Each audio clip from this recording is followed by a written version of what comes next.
রাত 11:48 বাজে আমাদের গাউসিয়া রয়্যাল মুনে দুইজন হিজাবি বোনকে একজন হিন্দু ছেলের সাথে স্কুলের সদস্য লাল বিদা পরা একজন স্কুল সদস্যর সাথে আমরা পেয়েছি।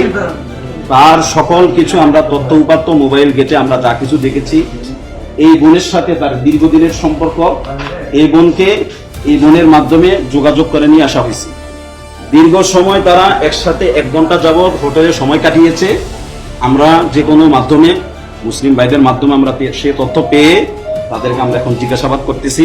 তাদের অনেক ছবি আদান প্রদান হয়েছে, বিশেষ করে এই বোনের সাথে এই হিন্দু মালাউনের ইসকনের সদস্য তার অনেক ছবি আদান প্রদান হয়েছে হোয়াটসঅ্যাপে এবং ইমুতে তার সাথে কথোপকথন আছে।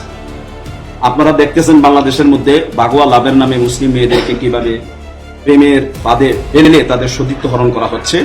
সেই হিসাবে আমাদের এই মুসলিম বোনদের সতীত্ব রক্ষা করার জন্য, আমাদের ধর্মকে বাঁচানোর জন্য আমরা আজকে উদ্যোগ নিয়েছি। অন্য কোনো উদ্দেশ্য আমাদের এখানে নাই। আপনারা সকলে সতর্ক থাকবেন, নিজেদের ঘরে যারা মা বোন আছে তাদের ব্যাপারে আপনারা সজাগ দৃষ্টি রাখবেন। আল্লাহ তাআলা আমাদের মুসলিম বোনদেরকে হেফাজত করুক হিন্দুত্ববাদের আগ্রাসন থেকে এবং ইসকনের বয়াল থাবা থেকে, তাদের সতীত্ব নষ্ট করার যে ষড়যন্ত্র, এই ষড়যন্ত্র থেকে আল্লাহ তাআলা আমাদের বোনদেরকে হেফাজত করুক।